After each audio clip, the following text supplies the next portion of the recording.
Entendeu? Esses abrigos são tudo condições análogas a campos de concentração.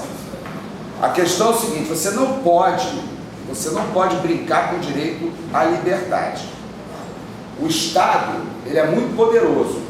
Então todas as leis foram criadas para impedir o poder do Estado de prender as pessoas. Então uma das garantias mais importantes da história da humanidade é o princípio da reserva legal. Não há crime sem lei anterior que o defina, não há pena sem prévia combinação legal. Eu só posso ser preso se tiver uma lei anterior definindo que aquela conduta é criminosa.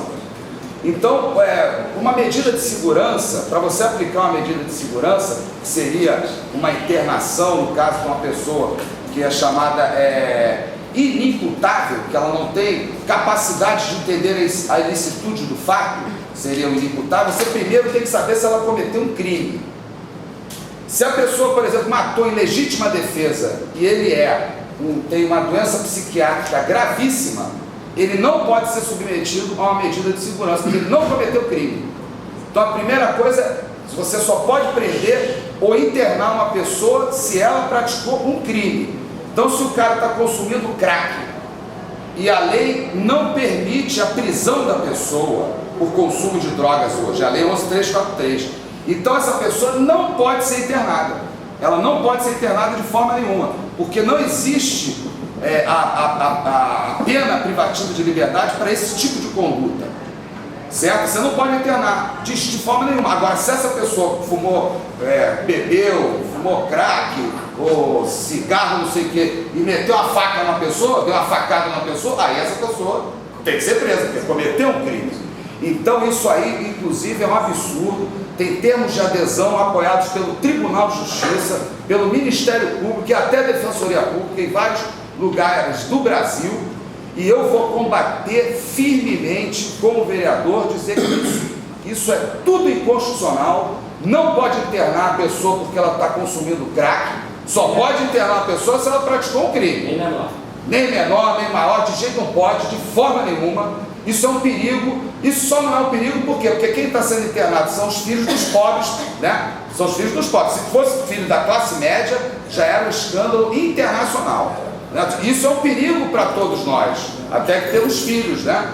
Porra, se eu estou deixando para o Rodrigo Becker, né? E a sua assistência social, né? Que essa é uma piada, é um choque de ordem. Se eu estou permitindo para o Rodrigo Becker escolher quem ele vai internar, e a Secretaria de Assistência Social, isso aí eu vou te contar, isso é pior do que acontecia com os psiquiatras das internações nos manicômios, como a gente viu no filme. É pior, porque no filme até o pai, né? Uma merda, só que não, um pai, uma droga, um pai internar, mas agora ele está permitindo quem internar? O Rodrigo Becker e a Secretaria de Assistência Social. Isso eu vou meter o sarrafo dele, já meti o sarrafo dele, inclusive dentro do meu partido, na cara dele.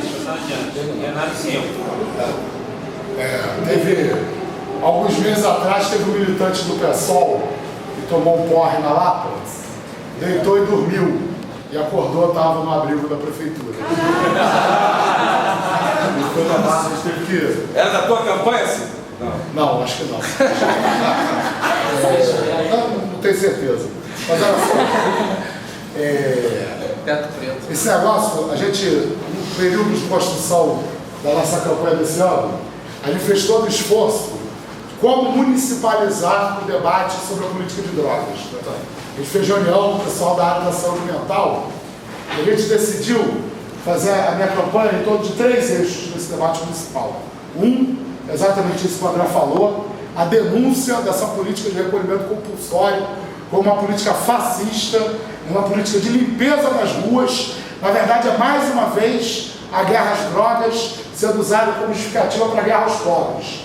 O que a prefeitura está fazendo é usar o pretexto para tirar as crianças das ruas, né, as crianças e os adolescentes, e mantê-los trancados. Né? Já foi denunciado pelos conselhos regionais em psicologia, enfermagem, nutrição, assistência social, Comissão de Direitos Humanos da OAB, da ALERJ, Mecanismo Estadual de Prevenção à Tortura. Essas 7 instituições já publicaram 2 relatórios dizendo, tortura também, né? Dizendo que não há diagnóstico se as crianças são dependentes ou não, né? As crianças não estão sendo tratadas, estão sendo dopadas, todas elas, com a mesma quantidade, o mesmo medicamento, a mesma dosagem, independente do peso da criança, da idade, da condição psicológica, né?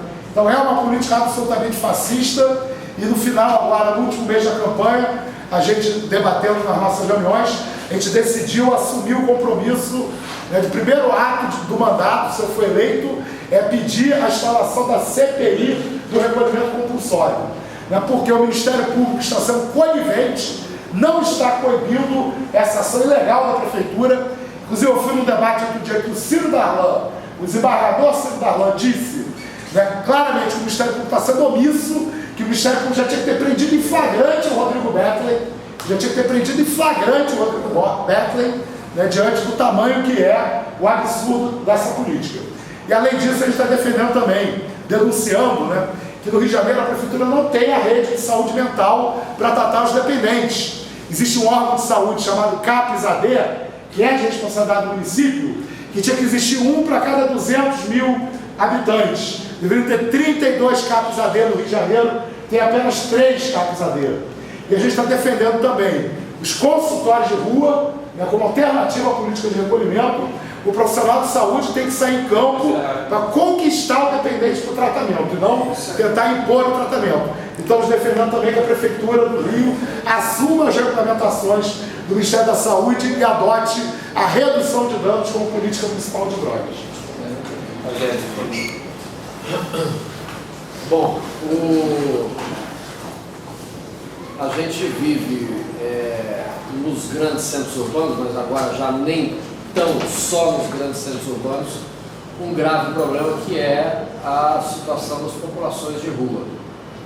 E, de fato, é uma questão que não pode passar ao largo, a gente não pode deixar de discutir, e eu penso que a gente deve construir políticas públicas reais para que a gente tire essa condição de subsistência de pessoas que vivem na rua. Agora, a questão é que a sociedade trata a população de rua como trata o lixo. Se estiver longe de vista, não importa para onde for. Se não estiver na sua marquise, se não estiver na sua praça, se não estiver na porta de sua casa, não interessa para onde foi parar. O bom é que se livrou do problema, o bom é que o cidadão está andando na rua e não está vendo mendigo. A gente viu um processo de transformação na cidade do Rio, que foi do gradeamento sistemático de praças e de espaços públicos, como forma de evitar que esses espaços sejam ocupados por populações de rua. E de fato isso se transformou num grande problema. Tem vários espaços públicos hoje que estão inutilizáveis pela situação de abandono dessas pessoas, que defecam na rua, que urinam na rua, que se alimentam na rua, que fazem sexo na rua. Isso não é bom para a sociedade de uma forma geral e muito menos para essas pessoas. Agora, a política mais fácil e que é histórica, que não é nova, é que a gente aqui ouvia falar da Sandra Cavalcante como uma pessoa que proliferou com a eliminação